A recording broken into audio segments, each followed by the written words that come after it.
Hey there peeps, mewmew here, and welcome back to Danmachi Memoria Freese, and today we will be talking about dispatch. So I've been a little bit busy, so I hadn't been able to do this, but I did want to make a video in which we talked about the dispatch quests, how they work, what do I suggest you do for them, and also, is it worth doing some of the things? So if we go to dispatch, if you remember from my other video, we talked about all the different types of rewards you can get, and actually I went through and did some of the quests in order to be able to have some for us to show right now. So the way this works is that you can see there's missions on my board. There are two boards. There's a morning board and there's also a night board, which get updated at different times of the day, in the morning and also in the evening. So we get quests at both times. Then we also have the special board. To originally unlock it, you do have to do at least 10 quests. And when you complete 10 quests, then you'll be able to unlock this, and you actually get casino medals as rewards, which I thought was really cool. And also, all these quests kind of have like a mini story alongside of them. They're just kind of like little, backstory. So like, for example, this practice materials quest that I've completed, it says that there's a new blacksmith who needs materials from the upper floors. Could you help collect some of the drop items? And you can see that there is like recommended units that you send out on these missions. So it's really cool. So right now we're going to go ahead and just complete some of these.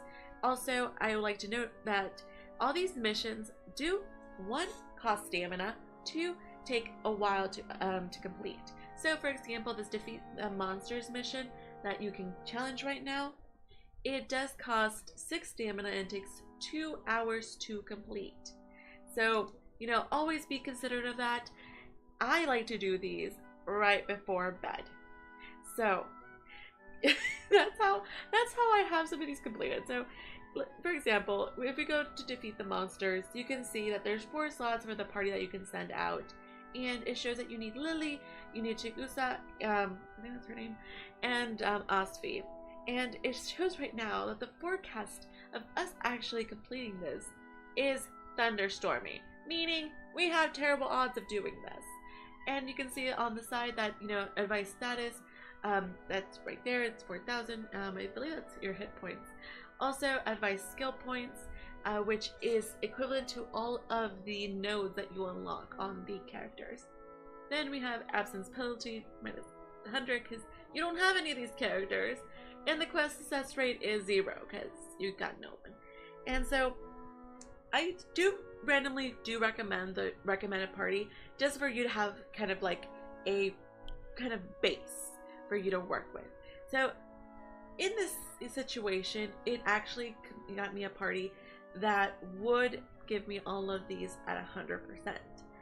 So, but things that would change it. So for example, you can see my advice skill points is at 481, and my advice status is 1900, which I do assume it's like, your hit points, so your HP. But if we change things, that dramatically changes it. So for example, instead of this level 60 Lily, let's throw in, do we have a level 1 Lily somewhere? Lily, a low level Lily.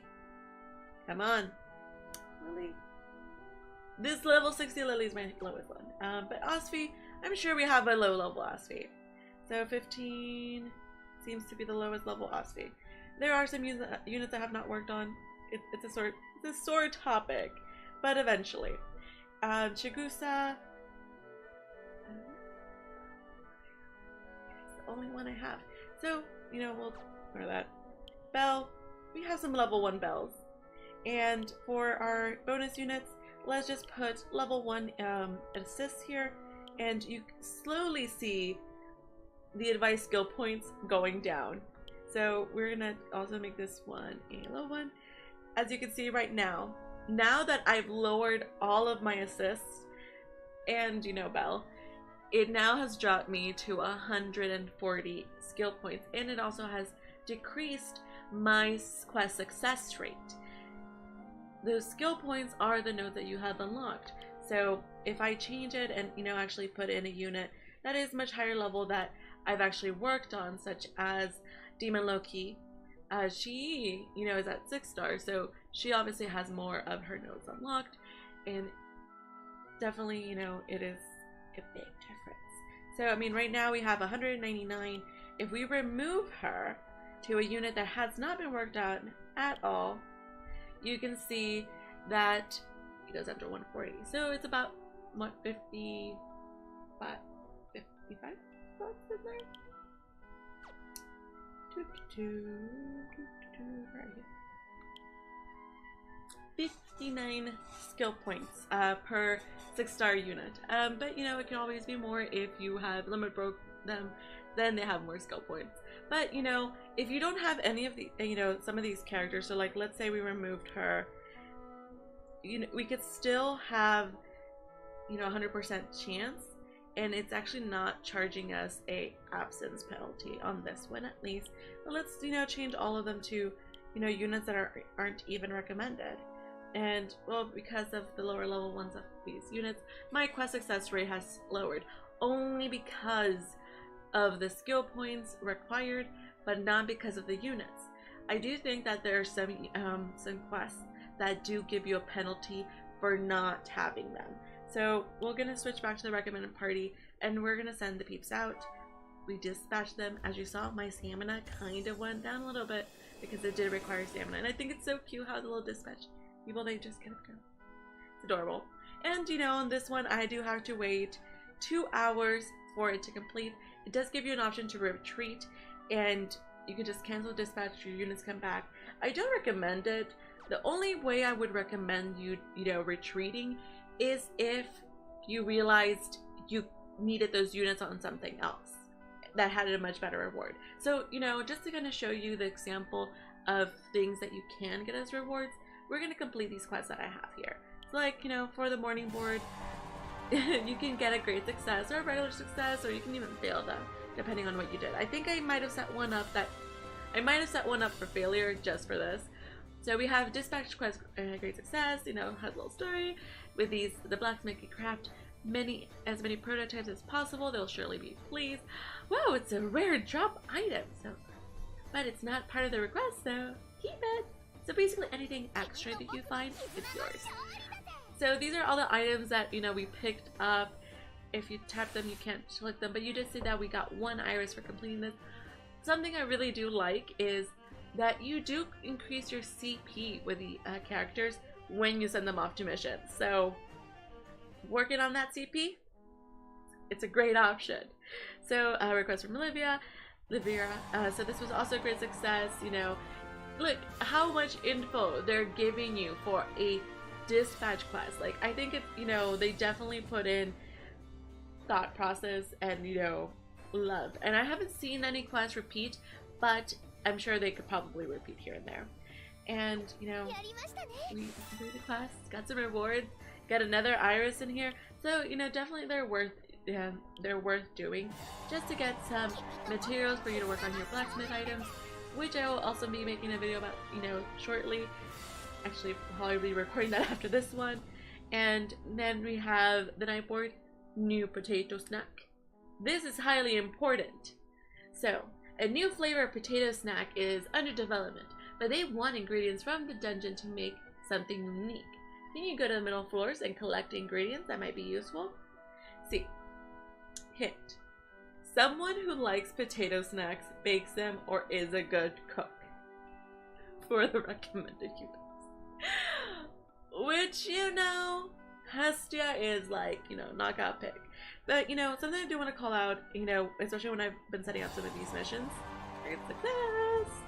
You collected yummy ingredients. The person who sells these said that they have the feeling they'll be able to make delicious potato snack with them. What? There's a ton of rare ingredients too. These things our high-grade restaurant would want. I'll give you an additional potato snacks for now. Tonight's going to be a potato snack party. See you all. And it did give me potato snacks. That is awesome. That is awesome right there. And something I was trying to say is, whenever sometimes you go to these missions, especially the very hard ones, and let's say you go to a recommended party. I guess this isn't a good example, but let's say, I didn't have a bell that was that high, so let's say this bell. as you can see, I have a 95% chance of winning. But if I wanted to increase my odds, I can if I want to work on Belle. So for example, just note, we're at 441. If I go click on this Belle, which is a 2-star Belle, which, you know, I guess if you want to work on, you can. So just by unlocking those skill points, I guess that kind of stays the same. Sorry, terrible example. So once we like level him up, I don't actually have very many of those. I've been leveling up a lot of things, mainly for this purpose, because for some of the missions, whenever I don't have enough skill points, I do eventually, you know, do end up working on my units to help them out, just to make sure that I have a greater, you know, greater success percentage, and just, you know, relatively better outcome. And so, you know, we just took him to 4 stars. We can go back out and see if things have changed. So we were at 441 and now we are at 470. So unlocking those skill points and ranking him up did help him. But, you know, if you have a lot of values, a lot of material, and a lot of skill books, go for it. I did this for quite a number of units just to be able to do some of these quests. However, it does take a toll on your materials, and that's actually why I don't have any level 1 skill books for experience. So, you know, you can always definitely go farm and get more, you know, for more of the items in order to be able to continue upgrading units for these. But, you know, it's hit or miss. Not hit or miss for the sake of upgrading. It's hit, you get to accomplish these quests and get, you know, successes. Miss, you miss all these values that were used to be in your pocket, that you could use to upgrade some of the newer units that you might want to acquire, and other units that you might actually want to use. And, you know, collect information. So this is actually, you know, the special board. It's kind of a special mission that goes kind of a little story, and it's really cool that, you know, as I've already said, it's really cool all the, you know, all the attention that they put into the little dispatch stories. You know, we got extra rewards here. It's really awesome. And, you know, we can see that we got 11,000 casino medals, and, you know, and a CP item and 2 irises. As y'all know, I am terrible at poker. Like, people have helped me try to figure out poker, but I have not gotten any better at poker. And yeah, I've tried. Casino is not for me, because I can't do poker. I've tried. I have tried. And now you see that I can't do the next mission because it requires me to clear dispatch quests at least 10 times. So now I'll be doing some challenges and throwing, you know, characters out there, because I did complete some right now. That means those characters are back in my pool and I can use them again. And if you have the concern of, are my characters now out of commission because I've used them in the mission? So let's say you put your Sparkle Princess Eyes in this. You know, she is still available in War Games and Record Buster, in regular missions. They're still available there. They're just busy in dispatch. You won't be able to send, you know, Sparkle Princess Eyes again on another mission because she is currently otherwise engaged in another dispatch mission. So you're only engaging these characters in dispatch. Otherwise, you can still use the characters to your pleasing. I do suggest that you use your stamina whenever, like, you're gonna go to bed, and or you have like stamina overflow, or let's say that you have all the stamina from the morning and you're not going to be able to play for a while. Definitely send out some characters on some random dispatch quest, and that way you can, you know, at least use up all your stamina while you're asleep or while you're working. I think this is a really cool way to continue progression, get materials to upgrade your other weapons. So definitely give dispatch a look. It's worth it and not as time consuming as other parts in the game. So let me know in the comments below, have you been doing dispatch? Do you enjoy it? And, you know, do you have any tips that I might have missed? Thank you all so very much for watching. Thank you for being amazing, and until next time, meow to meow.